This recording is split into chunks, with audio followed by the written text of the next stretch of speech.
En el año de 1994, en Estados Unidos se publicó un libro titulado The Scandal of the Evangelical Mind, o en español sería El escándalo de la mente evangélica.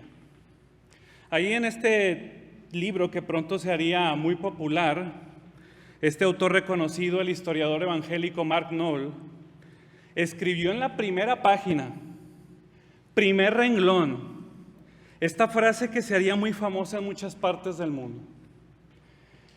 Te repito, el nombre del libro es El escándalo de la mente evangélica. Y en el primer renglón él escribió esta frase tan famosa: el escándalo de la mente evangélica es que no hay mente evangélica. Fin de la cita.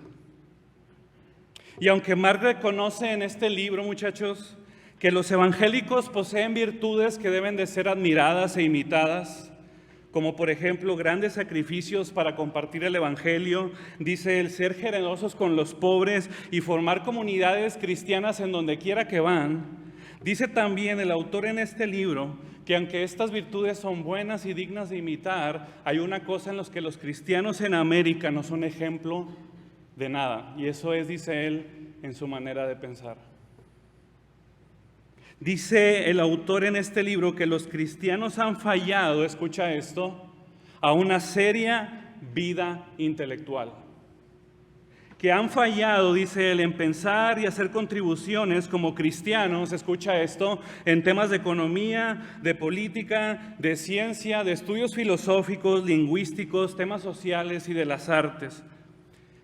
Y en la conclusión de su introducción, dice Mark Noll, el más grande peligro que persigue el cristianismo en América, escucha esto, es el peligro del anti-intelectualismo. Esa es una palabra muy fuerte.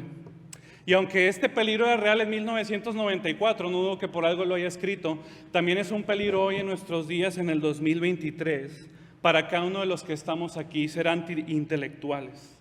Pero lo que pensaba mientras estudiaba es este pasaje, que el más grande peligro que tú y yo podemos enfrentar es el fallo de entender el poder del evangelio en cada una de las áreas de nuestra vida.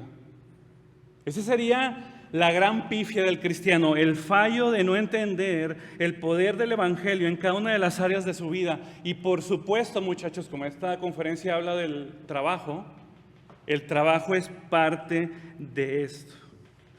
Como nosotros a veces no llegamos a entender la trascendencia del trabajo, y en todo lo demás nos empezamos a ser adictos a la mediocridad. Nos empezamos a ser adictos a la mediocridad porque hemos creído que nuestro trabajo, escucha esto, no tiene nada que ver con Dios. Pensamos que el trabajo es algo secular, algo que es contrario a tu llamado, algo que no tiene nada que ver con ser espiritual. Y mientras te vas creyendo esta mentira de que tu trabajo no es un llamado de Dios para ti, te vas convenciendo también de la mentira de que tu trabajo es un estorbo en tu vida. En vez de verdaderamente verlo como un llamado de Dios para tu vida, para que por medio de él puedas glorificar su nombre. Así que muchos de nosotros, incluyéndome a mí, a veces podemos tener pensamientos erróneos del trabajo a la luz del evangelio. Y la pregunta es, ¿cómo pudiéramos cambiar la mentalidad acerca del trabajo según el evangelio? ¿Cuáles son aquellas verdades que nos pudieran en esta tarde ayudar a entender la importancia de perseguir la excelencia en el trabajo? Para nuestra fortuna tenemos al evangelio, y cuando nosotros podemos pensar correctamente del evangelio, podemos también pensar correctamente acerca del trabajo. Así que esta tarde solamente quiero que veamos dos verdades nada más a la luz de este pasaje, dos verdades que nos van a ayudar a perseguir la excelencia en el trabajo. Dos verdades importantes. La primera, el cristiano trabaja con excelencia cuando reconoce la trascendencia de su trabajo. Lo voy a repetir. El cristiano trabaja con excelencia cuando reconoce la trascendencia de su trabajo. Versículo del 3 al 5. Como todas las cosas que pertenecen a la vida y a la piedad nos han sido llamadas por su divino poder mediante el conocimiento de aquel que nos llamó por su gloria y excelencia, por medio de las cuales nos ha dado preciosas y grandísimas promesas, para que por ellas llegásemos a ser partícipes de la naturaleza divina. Habiendo huido de la corrupción que hay en el mundo, a causa de las concupiscencias, ustedes también poniendo, escucha esto lo que dice aquí el apóstol Pedro, toda diligencia. Toda diligencia. El apóstol Pedro, muchachos, estaba escribiendo ya su última carta antes de partir con el Señor. Y había una cosa que cargaba su corazón, y es que en aquel entonces había falsos maestros que les encantaba decir que ellos tenían una revelación especial acerca de Dios. Entonces, estos falsos maestros les encantaba enseñar que ellos habían un conocimiento de Dios que los demás no podían tener. Y me encanta que Pedro, el primer versículo, bueno, en este caso el tercero, pero recién en la mera introducción de su carta, pone: todas las cosas que pertenecen a la vida y a la piedad nos han sido dadas por su divino poder y deidad. Es decir, como si estuviera diciéndole a los cristianos, todo lo que tú necesitas acerca de la vida, todo lo que tú necesitas saber acerca de la piedad, ya te ha sido dado por su divino poder. Ya ha sido Dios, escucha esto, quien te ha revelado todo lo que tú necesitas saber para cómo vivir en esta tierra. Todo, sin excepción. Así que si tú quieres entender cómo debo de ver el trabajo, cómo debo de ver la pareja, el matrimonio, cualquier cosa en la vida, yo tengo que primero entender el Evangelio que ya ha sido revelado en las Escrituras. No es un conocimiento que solo algunos sepan, es un conocimiento que Dios ha dejado a su pueblo. Y me gusta que diga Pedro, mediante el conocimiento de aquel que nos llamó por su gloria y excelencia. Y lo primero que todos tenemos que saber aquí es que Dios, si tú eres creyente, es que Dios te ha llamado. Aquí dice el pasaje, conocimiento de aquel que nos llamó. Ahora, ¿por qué esto es importante, muchachos? Porque Dios nos ha llamado para salvación, pero luego en los versículos más adelante nos va a decir que nos ha llamado para seguir creciendo en la gracia. ¿Y por qué es importante saber que el cristiano ha sido llamado?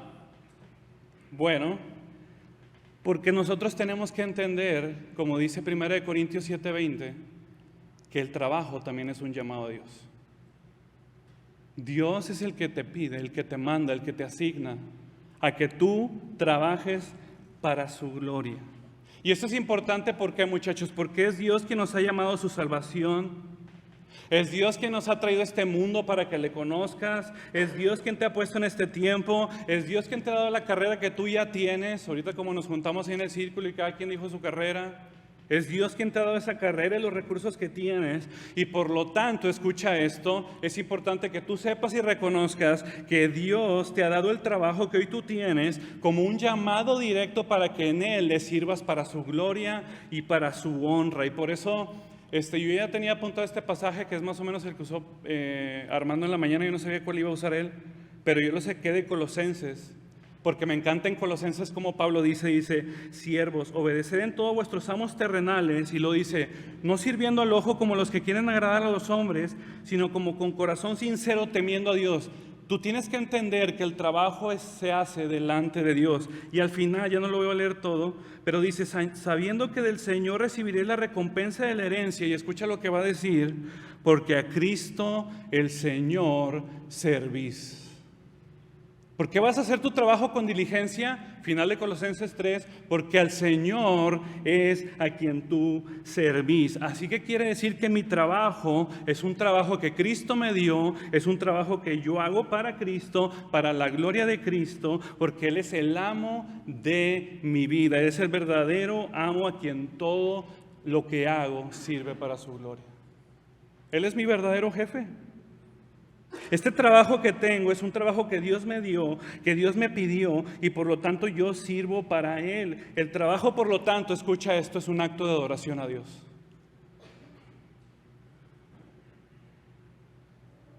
El trabajo es un acto de adoración a Dios. Y tenemos que trabajar con una conciencia y con la convicción de que le pertenecemos a Él completamente. De que Él nos ha comprado a precio de sangre, y ahora todo lo que el cristiano hace, lo hace delante de la presencia de Dios. Todo sin excepción. Todo lo que hacemos lo debemos de hacer para la gloria de Dios. Y sabes que es algo muy común, sobre todo en los jóvenes cristianos, que cuando estamos ahí en el tráfico, en el taller, en la oficina, dando clases en la escuela, el diablo viene y te dice, tú no estás dándole nada a Dios. Tú no estás consagrándote a Dios, no le estás dando lo mejor de ti a Dios. Hemos creído esta mentira de la era medieval, y ya le dije en las preguntas y respuestas, pero pues ya lo tengo apuntado aquí, lo tengo que decir. Pero nos hemos creído esta mentira de la era medieval, que los monjes, los pastores y los misioneros están en un alto mayor de consagración a Dios, mientras que todos los demás que somos ingenieros, licenciados, abogados, nutriólogos, psicólogos o lo que sea, estamos en un nivel pues como que más acá, más tranquilo, más relajado. Pero ¿sabes qué? Eso es una gran mentira. Porque tú y yo tenemos que entender en esta tarde que cada acto de nuestra vida, escucha esto, es un acto sacerdotal. Cada acto de nuestra vida, que Dios está en los más simples actos de nuestra vida y que si Dios te ha llamado a ser una madre de casa, tú puedes cambiar un pañal para la gloria de Dios. Esa es la verdad del Evangelio. Y me encantó esa frase que encontré de A.W. Tozer y la voy a volver a repetir porque dice: no es lo que un hombre o una mujer hace lo que determina si su trabajo es sagrado o secular, sino la motivación con la que lo hace.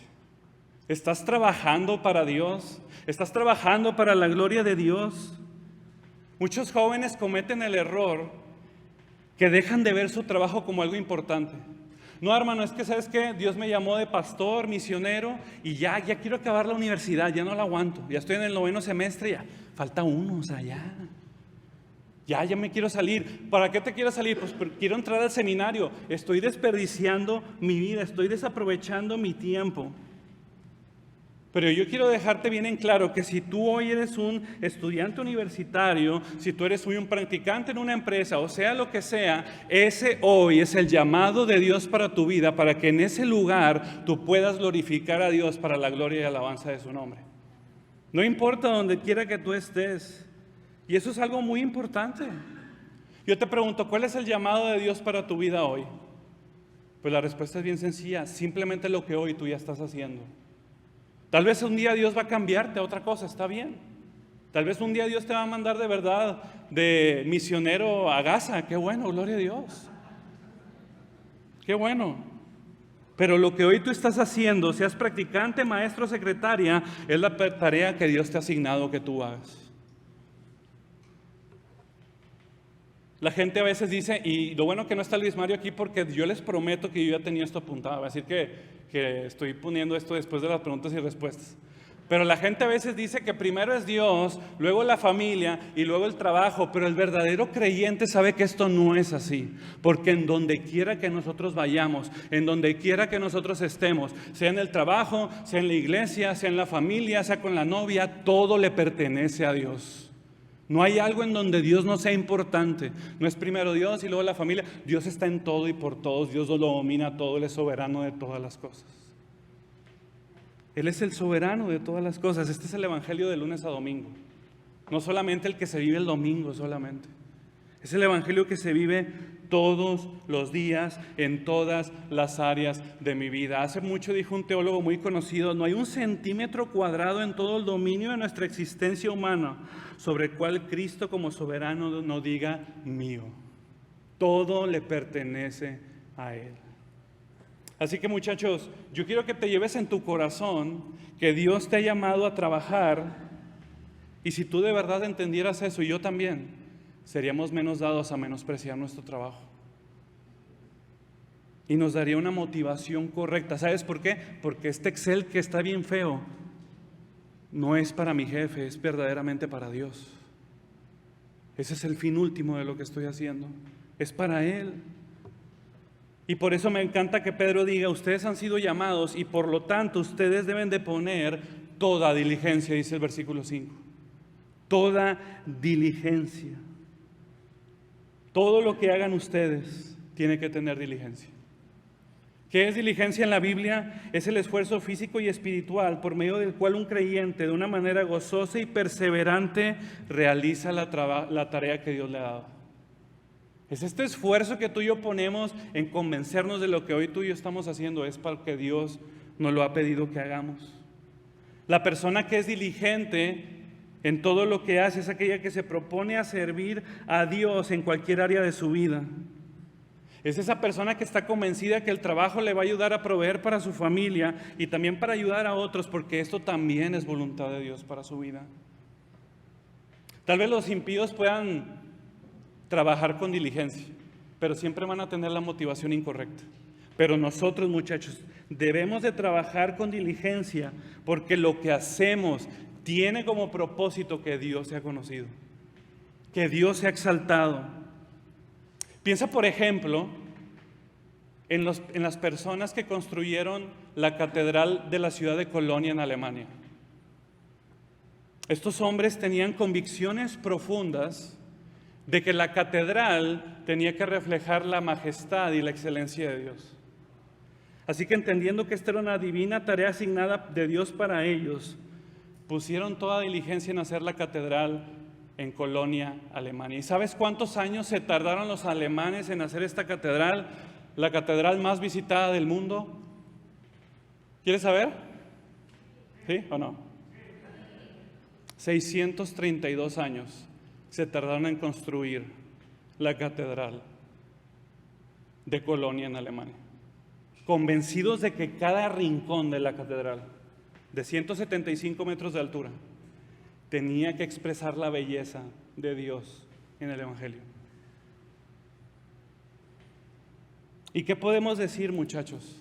Porque nuestros padres en la fe, y ya también lo dije en las preguntas y respuestas, perdón por tanto, pero convencidos de que esta era la tarea de Dios para sus vidas, fundaron orfanatos. ¿Por qué orfanatos? Porque a los romanos les encantaba abortar. Entonces, si ellos veían que nacía niña, le hacían así, como han visto ustedes en las películas, y a las niñas las aventaran al basurero en Roma. Esto es real, no lo estoy inventando. Entonces, ¿qué hacían los cristianos? Iban ahí al basurero y veían cuántos bebés había, los agarraban y ellos los cuidaban para la gloria de Dios. Entonces, los cristianos fundaron orfanatos, los cristianos fundaron hospitales porque desde aquel tiempo cuidaban a los enfermos. Los cristianos también fundaron universidades convencidos de que esto le daba gloria a Dios. Esta era la convicción que tenían nuestros padres. Y pudiéramos decir mucho más, ahorita no hay tiempo, acerca de Noé, acerca de Abraham, acerca del profeta Daniel, acerca de José y de todos aquellos que con diligencia hicieron trabajo para la gloria de Dios e impactaron su sociedad. Así que yo quiero impregnar en tu corazón que el cristiano debe trabajar con excelencia. No debe haber en el trabajo alguien más excelente que el cristiano. Es el que mejor hace las cosas. ¿Por qué? Porque nosotros conocemos que hemos sido llamados por Dios para hacer nuestro trabajo. Nosotros sabemos que nuestro trabajo tiene trascendencia para lo eterno. Y por eso nosotros llegamos ahí y lo hacemos con todo el corazón, porque no es para los hombres, es para Dios. Yo quiero preguntarte, ¿cuántas veces te has presentado en el trabajo con esta mentalidad convencida de que lo que estás a punto de hacer es para la gloria de Dios? Tal vez muy poco. Pero ya para terminar, el segundo punto es que la otra razón por la que nosotros debemos de hacer trabajo en excelencia es porque en Dios mismo se encuentra la mayor excelencia. Es Dios mismo la fuente de la excelencia. Entonces, el segundo punto, ya para acabar, es que el cristiano trabaja con excelencia cuando reconoce la excelencia de Dios. Lo voy a repetir, el cristiano trabaja con excelencia cuando reconoce la excelencia de Dios. Versículo 5, especialmente nada más vamos a ver una frase muy pequeña en el versículo 5. Ustedes también, poniendo toda diligencia, eso ya lo vimos, por esto mismo, y fíjate lo que va a decir, añadid a vuestra fe virtud. Eso es lo único que vamos a ver ahorita, añadid a vuestra fe virtud. Hay dos cosas importantes en esta frase. La primera es añadid, añade. No es suficiente solamente decir que crees en Dios y ya, y que solamente tienes fe y ya, de ninguna manera. Entre más tú y yo conozcamos y profundicemos más en el conocimiento de Dios, seremos capaces en crecer más y más en esa gracia que transforma los corazones. La verdadera vida del cristiano es conocer a Dios y a su Hijo Jesucristo, y en la medida en que nosotros vamos conociéndole más y más, vamos conociendo y creciendo más en la gracia de ser cada día más como Jesús.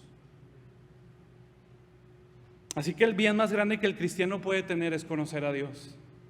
Y por eso dice Pedro, añadan a su fe virtud. Ahora, esta palabra virtud es bien importante porque en el griego es arete. Y sabes, esta nada más se usa 4 veces en todo el Nuevo Testamento. Y en estos versículos que hemos visto, se usa 2 veces. Sí, en todo el Nuevo Testamento 4, pero aquí en 2 de Pedro 2 veces. Y la primera vez, Pedro dice, Dios nos ha llamado nos ha llamado por su gloria y excelencia. La palabra excelencia es arete. Y ahora aquí en este versículo dice, añadan a vuestra fe arete. En otras palabras está diciendo Pedro, añadan a vuestra fe excelencia. Sean excelentes. La excelencia en todo lo que hacemos es sumamente importante porque vivimos en una época de mediocridad. ¿Y por qué es importante la excelencia? Porque Dios hace todo con excelencia. Por eso es importante la excelencia. Dios mismo, muchachos, es el fundamento de toda la excelencia. Él es la fuente y el origen de todo lo que es excelente. Dios mismo nos muestra en el Evangelio lo que es la verdadera excelencia. Y por eso no podemos estar satisfechos con hacer las cosas mediocremente en nuestra vida. Si realmente estamos satisfechos en Dios y en nuestra identidad en Cristo, entonces la excelencia debe ser una marca distintiva de nuestra fe. Porque toda la excelencia comienza con Dios, termina con Dios, porque todo lo que Dios hace sin excepción, lo hace de una manera excelente. No hay nada que Dios no haga con excelencia. Todo lo que es bello y deseable en el universo se encuentra en Dios. Él es la fuente de toda perfección. Pero además de admirar y alabar su excelencia, nosotros también debemos de imitarla. Por eso dice Pablo en Efesios, sean imitadores de Dios como hijos amados. Y aunque yo sé de antemano que es imposible ser excelente en lo que hacemos por el pecado que mora en nosotros, es cierto que tú y yo tenemos el llamado de Dios para perseguir la excelencia en todo lo que hacemos. Si nosotros verdaderamente vamos a ser representantes de Dios en esta tierra, lo tenemos que hacer con excelencia porque Dios es excelente. Así que ya sea que tú seas llamado a ser carnicero, o taxista, o director, o vicepresidente, da lo mejor de ti para la gloria de Dios. No importa donde quiera que tú estés. No importa, es que hermano, yo voy a ser pastor y misionero. Ahí donde quiera que tú estés, da lo mejor de ti para la gloria de Dios. Esfuérzate y sé valiente para que otros puedan ver el carácter de Dios en ti. Y no es que Dios esté peleado con el éxito profesional, muchachos.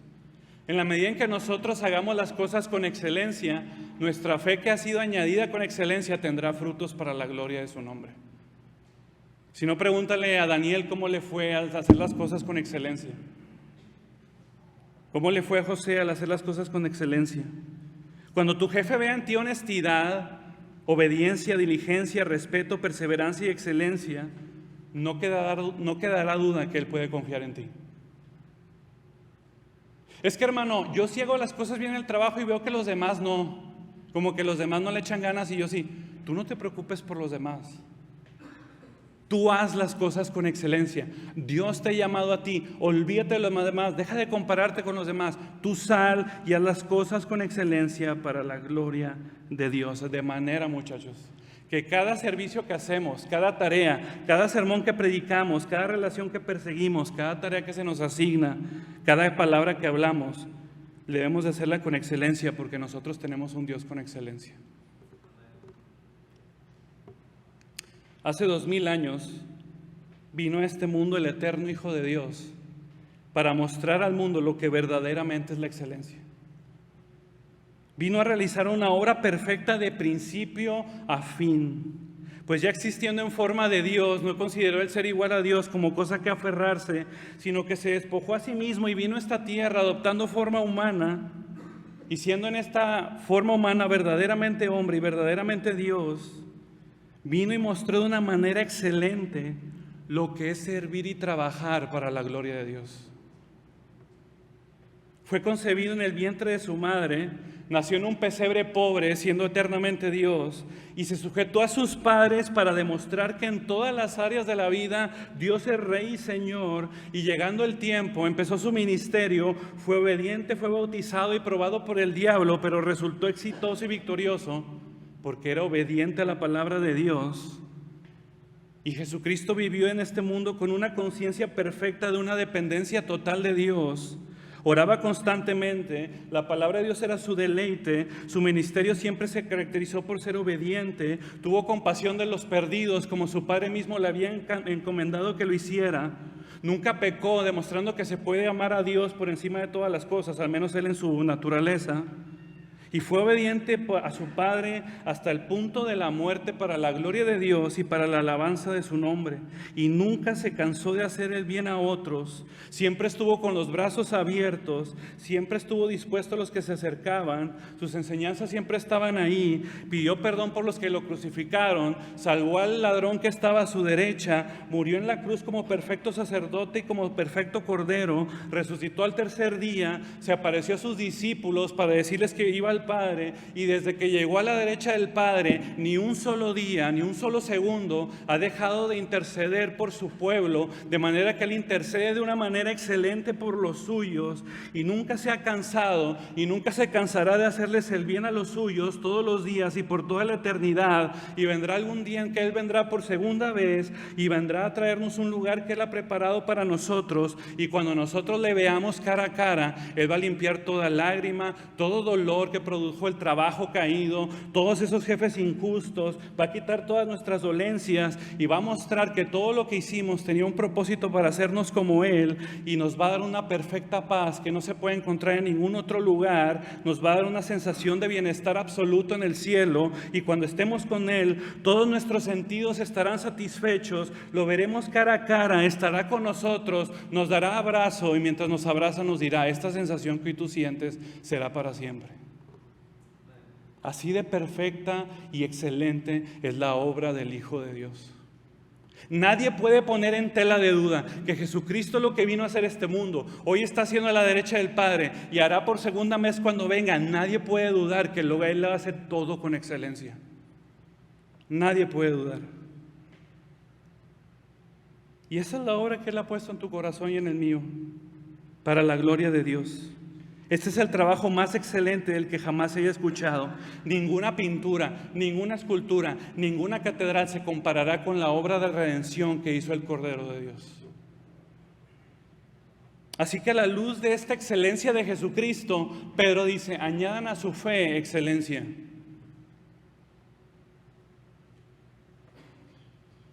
Y Cristo es verdaderamente excelente. Nunca ha habido y nunca habrá alguien tan excelente como Jesucristo.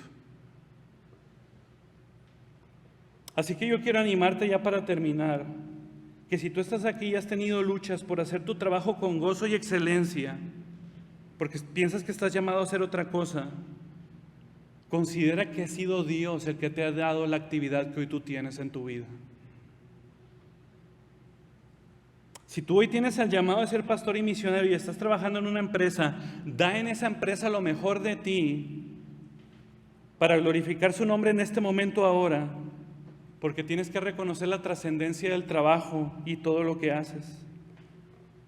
Y yo no sé si hay alguien aquí que está luchando por hacer su trabajo con gozo, porque tiene un jefe muy difícil, con un temperamento muy malo, pero yo quiero animarte a que consideres a Cristo, que aun cuando fue perseguido, golpeado, amenazado, siempre consideró que lo que Él estaba haciendo, lo estaba haciendo para su Padre bueno.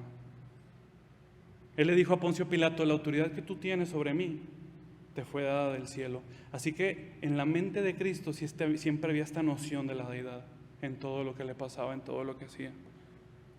Si estás padeciendo críticas en tu trabajo por ser cristiano, si se burlan de ti, no dejes de hacer las cosas con excelencia. No dejes de amar a tus compañeros con excelencia. Llegará el día en que todos vean que verdaderamente Dios es el Salvador de los hombres. Cuando digan: oye, a este le tiramos un chorro de carro y nada más nos responde con puro bien, con puro bien. Y finalmente, muchachos, la verdad es que nadie de los que están aquí, incluyéndome a mí, ha hecho las cosas con excelencia. Nadie. El pecado ha manchado todo nuestro ser, Y a veces preferimos ser egoístas en lo que hacemos las cosas de mala gana, perdemos la trascendencia divina de nuestro trabajo y empieza en nosotros crecer una raíz de amargura pensando que lo que hacemos no tiene propósito. Nos sentimos que no estamos haciendo nada, nos sentimos sin propósito. Pero yo quiero animarte que recuerdes que hoy lo que tú estás haciendo viene de la mano de un Dios eterno. Y que cada actividad, por más pequeña que sea, aunque te toque servir un café, es para la gloria de Dios. No importa lo que tengas. Este Rey maravilloso y excelente vino a este mundo, vino a morir en la cruz para que todos aquellos que se arrepientan de sus pecados puedan ser perdonados. Así que, muchachos, nunca permitas la mediocridad en tu vida. Nunca. Nunca más permitas pensar que lo que haces no es importante para Dios. Debemos de acostumbrarnos a vivir para la gloria de Dios. Que cada hombre y cada mujer que se quede en la vocación en que fue llamado y haga su trabajo como el más acto puro de adoración a Dios. Santifiquemos a Dios en nuestro corazón y entonces todo nuestro trabajo dejará de ser común. Y todo lo que hacemos será aceptable a Dios mediante Jesucristo. Que toda tu vida sea un ministerio sacerdotal, como lo dije en las preguntas y respuestas. No importa cuán pequeñas sean las actividades que haces, siempre podremos cantar con los serafines: Santo, Santo, Santo es el Señor. Toda la tierra y cada actividad está llena de tu gloria. No hay algo que esté fuera de tu gloria. Que Dios quiera levantar una generación de cristianos con una vida intelectual seria, con un profundo sentir de la gloria y excelencia de Dios. Que Dios quiera levantar cristianos que son ejemplos en todas las áreas profesionales. Dios quiera levantar buenos médicos que no aborten a los niños. Dios quiera levantar buenos economistas que transformen la economía de las naciones. Dios quiera levantar buenas maestras que enseñen a los hijos cosas buenas. Dios quiera levantar buenos cristianos que sean buenos pintores, buenos escultores. No hay área en donde Dios no diga mío. Dios lo gobierna todo, de Él es toda la tierra. Y tú y yo somos llamados, no importa tu profesión, a estar convencidos de que esto es lo que Dios nos ha pedido y por lo tanto lo tenemos que hacer con excelencia. Eso es lo importante. Que todo mundo pueda ver que Dios, nuestro Dios, es maravillosamente y hermosamente excelente. Salgamos de aquí convencidos de que tú y yo a partir del lunes tenemos que ser los empleados del mes, no para nosotros, no para ser promovidos, sino para que todo el mundo pueda ver que Dios, el Señor, verdaderamente es excelente y todo lo que Él hace es verdaderamente bello. Y esa es la convicción que tú y yo tenemos que tener en el corazón. Vamos a orar. Señor, te damos gracias porque yo sé que aquí hay jóvenes que están sedientos de ti, que han escuchado tu voz a lo largo de esta conferencia, a través de la enseñanza de mis hermanos, a través de los cantos que también nos han dirigido, de las preguntas y respuestas. Como ya dijo el pastor Enrique, has unido en nuestro corazón de estas verdades, Señor. Sabemos que no somos excelentes, sabemos que en nuestras fuerzas es imposible, pero por el poder tuyo es posible, Señor.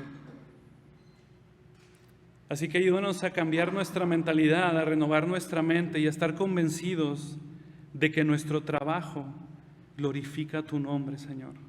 Que tú nos has dado este gran regalo del trabajo para mostrar a Cristo y cuán bello es Cristo. Así que, Señor, a partir de lunes, ayúdanos a trabajar con excelencia en cualquier cosa, que lo podamos hacer bien para que la belleza del Dios Trino pueda ser conocida. Gracias por esta conferencia, por los pastores que la organizaron. Te pido que puedas prosperar esos planes que ellos tienen para el futuro. Te pido por estos jóvenes que tienen hambre de ti. Sé con los jóvenes, Señor, porque son la esperanza siempre de cambios, de nueva mentalidad, de una reforma. Ayúdales a enamorarse de ti y a verte a ti en cada actividad de su vida. Gracias te damos por esta conferencia, por este tiempo. Te lo pedimos en el nombre de tu Hijo amado Jesús. Amén y amén. Gracias.